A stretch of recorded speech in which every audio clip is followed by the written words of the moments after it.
Bonjour à tous, je vous invite aujourd'hui à continuer notre enquête sur Melchitsédek avec un épisode très particulier que nous trouverons en Genèse chapitre 14. C'est l'épisode qui raconte la rencontre entre un Melchitsédek et Abraham. Vous verrez au fur et à mesure de cette vidéo pourquoi est-ce que j'intitule cet épisode « Un Melchitsédek rencontre Abraham » et non pas « Melchitsédek rencontre Abraham ».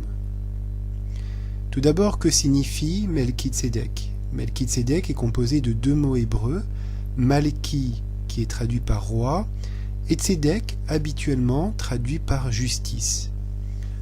Avant d'aller plus loin, j'attire votre attention sur le fait que Melchitsédek est une fonction, comme vous diriez maire, ministre, sénateur, député, président. Melchitsédek n'est pas un nom. Alors, Tzédek est un nom qui signifie la rectitude, sincérité, franchise, justice, honnêteté, victoire. Donc ce sont des épithètes qui caractérisent le roi, le Malki. Et son adjectif, tzadik, veut dire droit, juste, honnête, victorieux. Notre Messie, Yahusha, donne à tous ses disciples une directive. Il nous demande de chercher tout d'abord le royaume de Yahuwah et sa justice, et tout cela vous sera donné en plus. Alors, prenons les mots royaume et justice et traduisons-les en hébreu. Nous obtenons ceci. Cherchez premièrement le Malkout de Yahuwah et sa Tzedaka, et tout cela vous sera donné en plus. Cela revient à dire, cherchez premièrement le Melchitsédek de Yahuwah. Yahusha est le Melchitsédek tant attendu. Le peuple de Yahuwah n'est pas censé rejoindre une dénomination, mais plutôt d'endosser le sacerdoce du Melchitsédek. Attention, le seul et unique sacerdoce qui est de la légitimité aux yeux de Yahuwah, le créateur des cieux, de la terre et des mers, est le sacerdoce du Melchitsédek. Aucun autre sacerdoce n'est légitime. Le sacerdoce catholique, le sacerdoce protestant, le sacerdoce ashkénaze, le sacerdoce séfarade et tous les autres. Aucun n'est légitime devant Yahuwah. Melchitsédek n'est mentionné dans le canon biblique qu'à 3 endroits, et je vous invite dès maintenant à regarder ensemble ces 3 passages. Premier passage en Genèse chapitre 14. Lorsque Abraham revint de sa victoire sur Kédor Laomer et sur les rois qui étaient ses alliés, le roi de Sodome sortit à sa rencontre dans la vallée de Chavé, c'est-à-dire la vallée du roi. Melchitsédek, roi de Salem, fit apporter du pain et du vin. Il était prêtre de l'Élohim Très-Haut. Regardons maintenant le deuxième passage. En psaume 110, Yahuwah l'a juré, et il ne s'en repentira point.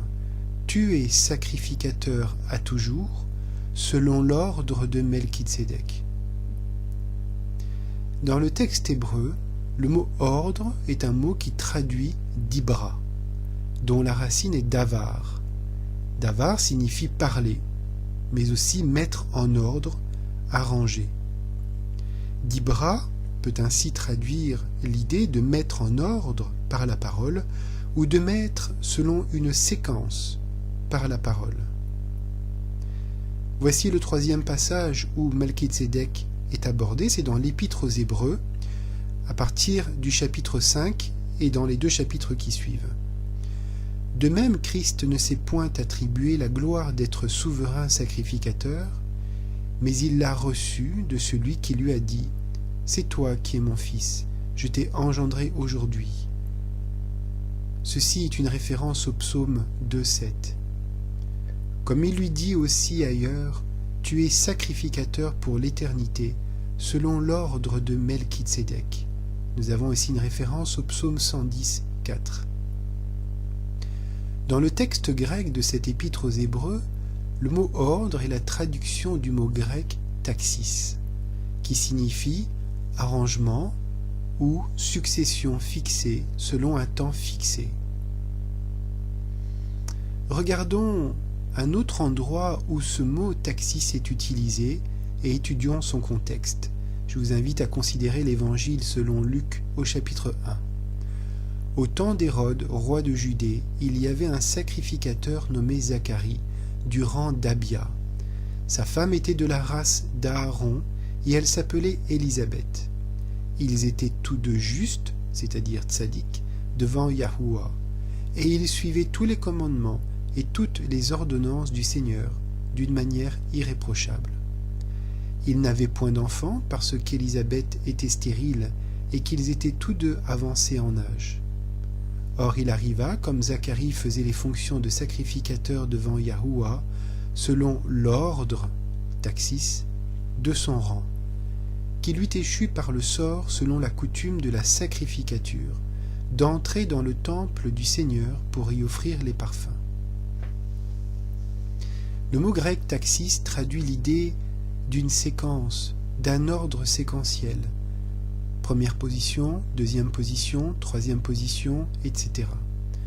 L'auteur de l'Épître aux Hébreux parle, en utilisant ce mot taxis, d'une succession de plusieurs sacrificateurs du type Melchitsédek.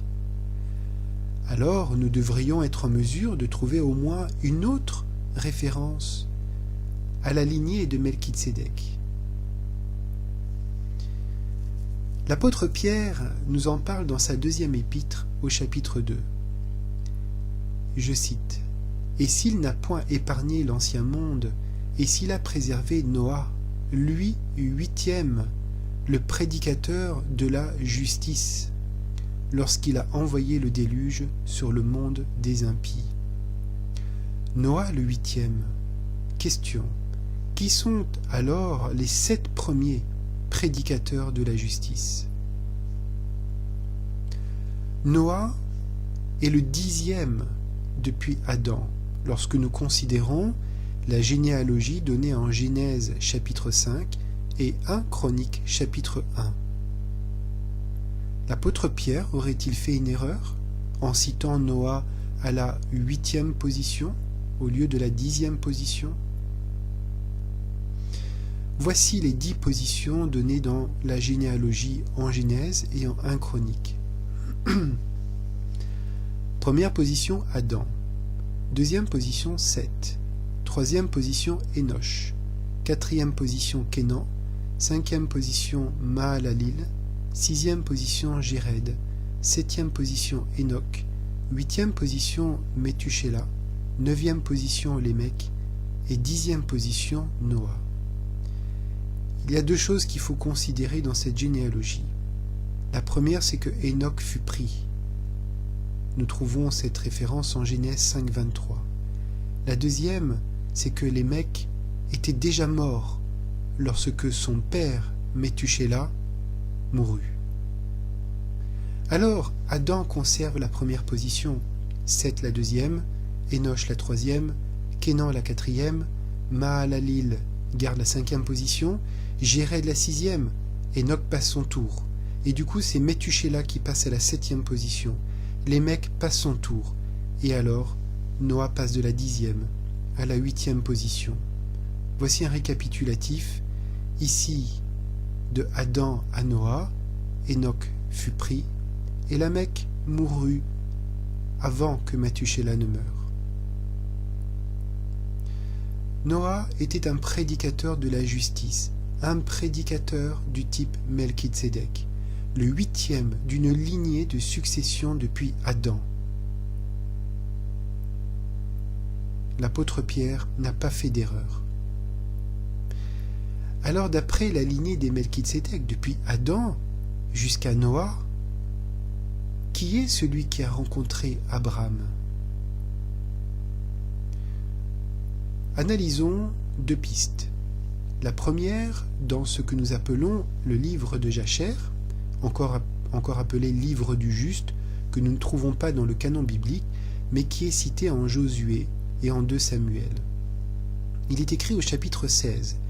Et Adonizédek, roi de Yerushalayim, le même personnage que Shem, sortit avec ses hommes pour rencontrer Abraham et ses gens, avec du pain et du vin, et ils restèrent ensemble dans la vallée de Mélec.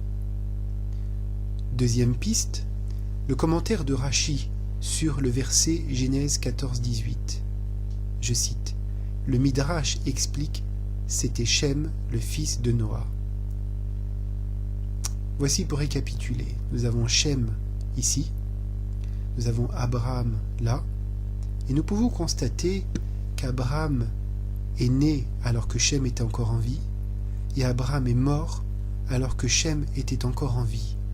Donc, Abraham a très bien pu rencontrer Shem, issu de la lignée des Melchitsédek après Noah. Alors certains me rétorqueront le passage en Hébreux 7,13 qui dit ceci: « Il a été sans père, sans mère, sans généalogie, n'ayant ni commencement de jour, ni fin de vie, rendu semblable au Fils de Dieu. Il demeure sacrificateur pour toujours. » D'après ce passage, pourquoi parler d'une lignée de Melchitsédek puisqu'il a été sans généalogie? Alors l'explication est très simple. L'épître aux Hébreux est une épître qui dresse un tableau comparatif entre l'ordre de Melchitsédek et l'ordre d'Aaron. Il faut savoir que les sacrificateurs, selon l'ordre de Melchitsédek, n'apparaissent pas dans les généalogies lévitiques, parce qu'ils n'ont pas de parents selon la lignée lévitique. Donc, ils n'ont ni commencement, ni de fin. L'auteur de l'Épître aux Hébreux, au chapitre 11, verset 7, nous dit ceci.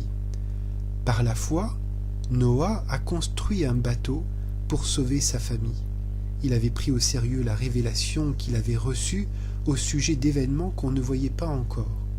En agissant ainsi, il a condamné le monde, et Yahuwah lui a accordé d'être déclaré juste, tzaddik, en raison de sa foi. » L'auteur de l'Épître aux Hébreux nous dit que les sacrificateurs, selon l'ordre de Melchitsédek, sont au service d'un ordre éternel dont nous sommes les héritiers par la foi.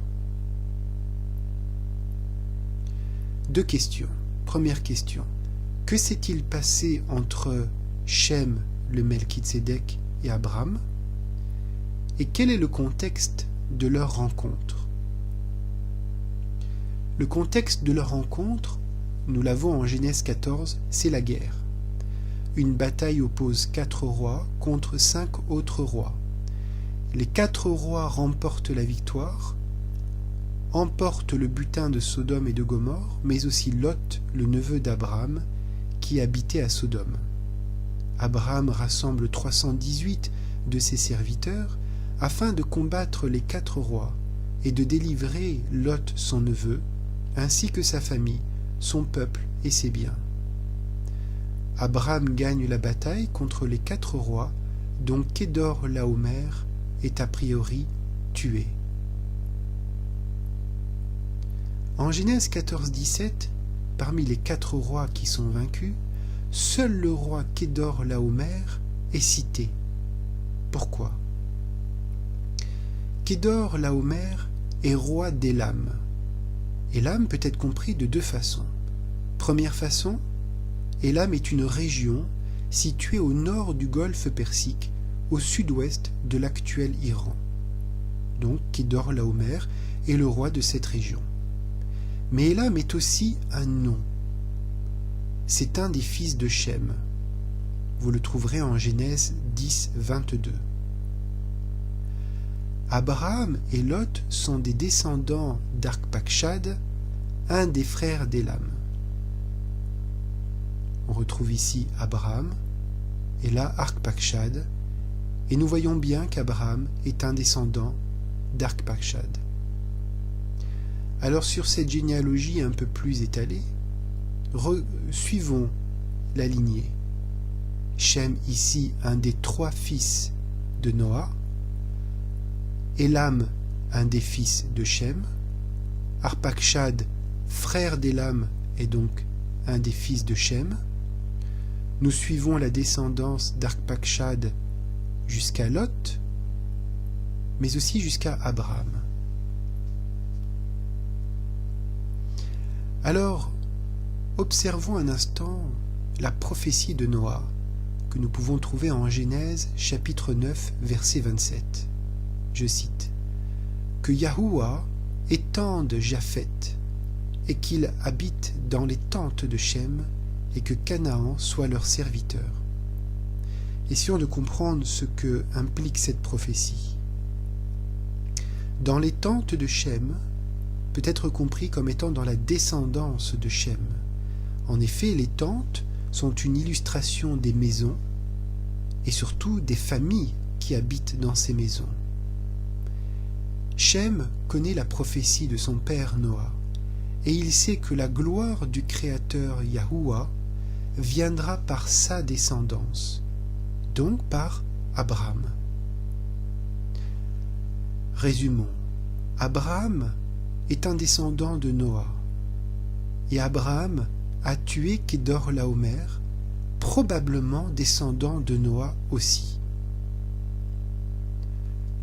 À la rencontre entre Shem, le Melchitsédek et Abraham, je crois que nous avons affaire à une réconciliation familiale. Relisons en Genèse chapitre 14. « Et Melchitsédek, roi de Salem, fit apporter du pain et du vin, or il était sacrificateur de l'Élohim Très-Haut. Et il bénit Abraham et dit, béni soit Abraham par l'Élohim Très-Haut, fondateur des cieux et de la terre. Et béni soit l'Élohim Très-Haut, qui a livré tes ennemis entre tes mains. Et Abraham lui donna la dîme de tout. » Le moment d'établir une paix durable avec Abraham est venu. Shem, le Melchitsédek, lui apporte le pain et le vin.